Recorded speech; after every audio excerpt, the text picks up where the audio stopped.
Assalamualaikum warahmatullahi wabarakatuh. Yang terhormat Ibu Putri selaku dosen pengampu mata kuliah Lingkungan Bisnis dan Manajemen kelas F013. Di sini kami dari kelompok 4 akan menjelaskan materi mengenai perumusan dan merancang organisasi adaptif. Sebelum masuk ke materi, izinkan saya untuk memperkenalkan anggota kelompok kami terlebih dahulu. Yang pertama ada Firda Firmannya dengan NPM akhir 005, kemudian Aira Nadia Rizky dengan NPM akhir 024, Amanda Putri Dermawan dengan NPM akhir 142, Kurata Ayuni dengan NPM akhir 259, Ananda Priska dengan NPM akhir 278, Rana Mutiara Islami dengan NPM akhir 286 dan Zafiratus Azhara dengan NPM akhir 290. Pada saat pertama ini saya akan menjelaskan mengenai organisasi adaptif dan konsep pengorganisasian. Pertama-tama, organisasi adaptif adalah organisasi yang mampu menyesuaikan diri secara cepat dan efektif terhadap perubahan lingkungan, baik dari dalam maupun luar organisasi.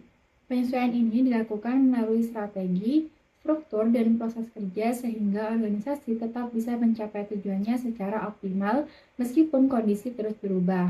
Kedua, terdapat konsep pengorganisasian yang menjadi dasar dalam mengatur jalannya organisasi. Yang pertama adalah struktur organisasi, baik vertikal maupun horizontal, yang menentukan bagaimana pembagian wewenang dan tanggung jawab. Kemudian ada spesialisasi kerja, yakni pembagian tugas sesuai kemampuan masing-masing individu agar lebih efisien. Selanjutnya, rantai perintah yang menunjukkan alur pelaporan dan hubungan wewenang dalam organisasi. Selain itu, ada juga delegasi wewenang, yakni pelimpahan tugas dan tanggung jawab dari atasan kepada bawahan. Dan yang terakhir adalah departementalisasi, yakni pengelompokan pekerjaan berdasarkan fungsi, produk, atau tim. Dengan memahami konsep-konsep ini, organisasi dapat dikelola dengan lebih terstruktur dan mampu beradaptasi dengan perubahan. Selanjutnya ada struktur vertikal. Secara harfiah, perumusan dan perancangan organisasi adaptif.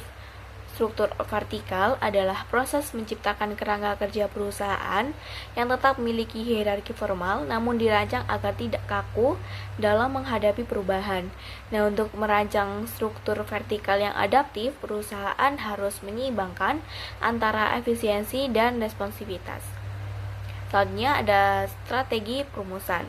Yang pertama ada sentralisasi versus desentralisasi, yakni organisasi adaptif cenderung melakukan desentralisasi wewenang, mengambil keputusan didorong ke tingkat bawah agar respon terhadap masalah lapangan lebih cepat. Yang kedua ada formalisasi rendah, yakni mengurangi aturan kaku atau SOP yang menghambat inovasi namun tetap menjaga koordinasi vertikal. Yang ketiga ada struktur organik, yakni berbeda dengan mekanistik. Struktur organik vertikal mengutamakan komunikasi horizontal di dalam kerangka kerja vertikal. Kemudian ada mekanisme koordinasi vertikal. Yang pertama ada formal hierarki, yang ini menggunakan rantai komando untuk menyelesaikan konflik yang tidak bisa diputuskan di tingkat bawah. Yang kedua ada rules and plans, yakni standar prosedur untuk tugas-tugas rutin agar manajer memiliki waktu lebih untuk menangani masalah kompleks atau lebih adaptif. Yang ketiga ada sistem informasi vertikal, yakni penggunaan teknologi seperti ERP atau dashboard real time agar data dari bawah sampai ke pucuk pimpinan secara instan.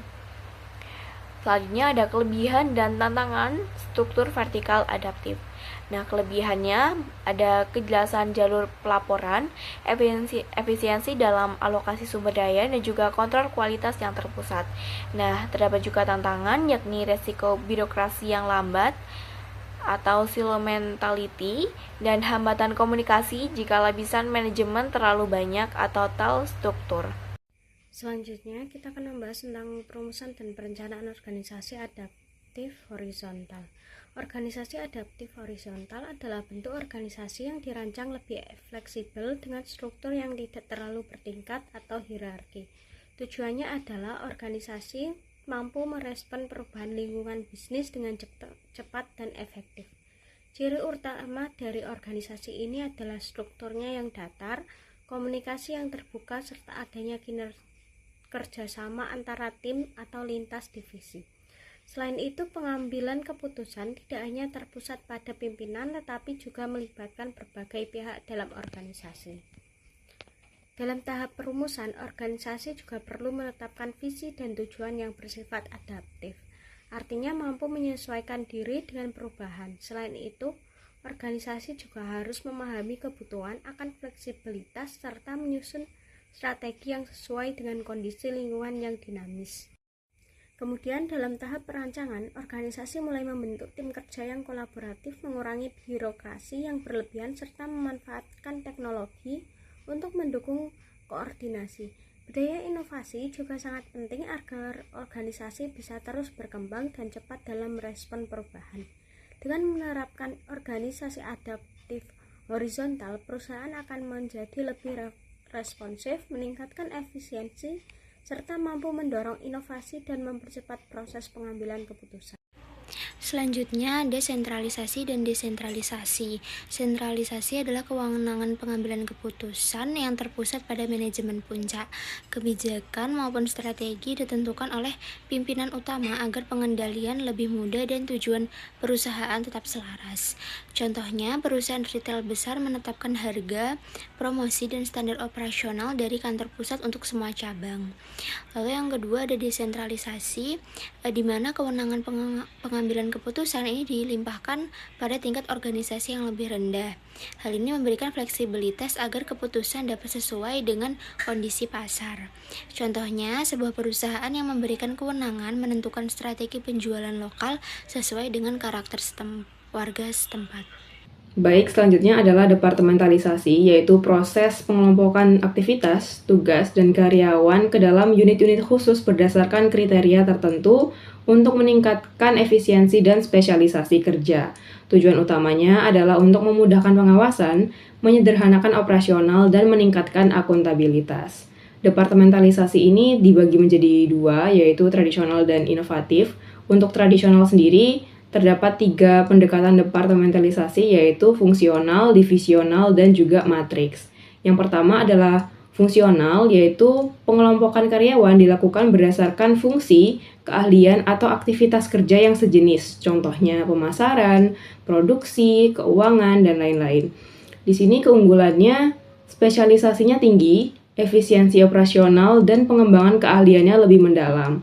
Tetapi kelemahannya, komunikasi antar departemen atau respon terhadap perubahan lingkungan itu cenderung lebih lambat. Nah, fungsional ini cocok untuk perusahaan kecil hingga menengah dengan lini produk tunggal atau sedikit. Yang kedua yaitu divisional, di mana pengelompokan terjadi berdasarkan produk, jasa, geografis, atau pelanggan yang dilayani. Setiap divisi memiliki fungsi yang lengkap, seperti divisi A misalnya punya tim marketing sendiri, tim R&D sendiri, tim accounting sendiri, tim HR sendiri, dan lain-lain. Begitu pula dengan divisi B, divisi C, atau divisi lainnya, mereka juga punya fungsi-fungsi yang lengkap. Keunggulannya adalah fokus tinggi pada produk atau pasar, pengambilan keputusan lebih cepat, dan akuntabilitas kinerja lebih jelas. Sementara itu, kelemahannya adalah terdapat duplikasi sumber daya karena setiap divisi punya tim HR-nya sendiri, dan terdapat potensi kompetisi yang tidak sehat antar divisinya. Meski begitu, hal ini cocok untuk perusahaan besar yang memproduksi banyak produk. Dan yang ketiga adalah matriks, di mana hal ini menggabungkan departementalisasi fungsional dan divisional secara bersamaan. Jadi karyawannya akan melapor pada 2 manajer yang berbeda, manajer fungsional dan manajer proyek atau divisional. Keunggulannya mereka punya fleksibilitas yang lebih tinggi, tetapi kelemahannya terdapat dualisme wewenang atau ada potensi konflik wewenang karena atasannya berbeda itu tadi. Meski begitu, hal ini cocok untuk organisasi atau perusahaan teknologi maupun lingkungan yang membutuhkan inovasi yang cepat. Selanjutnya yaitu departementalisasi inovatif, yaitu cara mengelompokkan pekerjaan dalam organisasi yang tidak kaku seperti struktur tradisional, melainkan lebih fleksibel, adaptif, serta mendorong kreativitas dan perubahan. Pendekatan ini biasanya digunakan oleh perusahaan yang ingin cepat berinovasi dan mampu menyesuaikan diri dengan perkembangan teknologi maupun pasar. Yang pertama, tim. Struktur organisasi yang membagi pekerjaan ke dalam kelompok-kelompok kelompok tim yang bekerja bersama untuk menyelesaikan tugas tertentu. Tim biasanya bersifat lintas fungsi, misalnya ada bagian marketing, keuangan, dan produksi dalam satu tim. Fokus pada proyek atau tujuan tertentu. Ciri-cirinya, struktur organisasi lebih datar, tidak terlalu banyak hierarki, anggota tim berasal dari berbagai keahlian, komunikasi lebih langsung dan cepat. Kelebihannya yaitu meningkatkan kerjasama dan komunikasi, lebih fleksibel dan cepat dalam pengambilan keputusan, mendorong inovasi dan kreativitas. Contohnya yaitu tim pengembangan produk baru atau perusahaan teknologi. Tim terdiri dari 1 ahli pemasar, 1 desainer UI atau UX, 1 insinyur perangkat lunak, dan 1 spesialis keuangan bekerja bersama untuk meluncurkan aplikasi baru, bukan bekerja secara terpisah di departemen masing-masing. Kemudian yang kedua yaitu virtual network.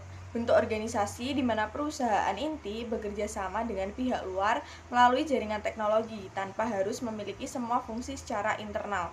Perusahaan fokus pada kompetensi inti, sementara aktivitas lain diserahkan ke mitra. Ciri-cirinya menggunakan teknologi digital, tidak bergantung pada lokasi fisik, banyak melibatkan pihak eksternal, dan kelebihannya yaitu efisiensi biaya, sangat fleksibel, bisa akses keahlian global, dan cepat beradaptasi dengan perubahan pasar. Contohnya yaitu perusahaan seperti Nike or Reebok beroperasi secara virtual dengan fokus pada desain dan pemasaran, sementara produksi sepatu dan pakaian dilakukan oleh kontraktor luar di berbagai negara. Selanjutnya, produk dan teknologi baru. Yang pertama, inovasi dalam organisasi adaptif, yaitu upaya organisasi mengubah struktur dan proses internal untuk menghasilkan produk dan teknologi baru. Pada perubahan produk, perubahan pada output yaitu barang atau jasa untuk meningkatkan nilai bagi pelanggan. Sedangkan pada perubahan teknologi, perubahan pada proses produksi atau operasional guna meningkatkan efisiensi dan kualitas. Yang kedua, strategi perancangan. Konsepnya adalah menyeimbangkan antara eksploitasi yaitu menjaga bisnis yang sudah ada dan eksplorasi yaitu mencari peluang baru. Pada struktur fleksibel, yaitu memisahkan unit kreatif dari unit operasional rutin agar inovasi tidak terhambat birokrasi. Sedangkan pada elemen kunci, yaitu dukungan manajemen pada kebebasan berpikir dan pengambilan resiko. Yang ketiga, 3 pilar mendorong inovasi. Yang pertama, eksplorasi, yaitu menciptakan wadah untuk ide-ide baru seperti in-house incubators. Yang kedua, cooperation atau kerjasama, yaitu koordinasi horizontal antar departemen, yaitu seperti R&D, pemasaran, produksi, dan lainnya, dan kemitraan eksternal seperti open innovation. Yang ketiga, entrepreneurship atau kewirausahaan, yaitu menumbuhkan peran idea champions, yaitu orang yang memimpin ide dari tahap konsep hingga realisasi. Sekian presentasi dari kelompok kami. Mohon maaf apabila terdapat kesalahan kata maupun pengucapan. Terima kasih dan wassalamualaikum warahmatullahi wabarakatuh.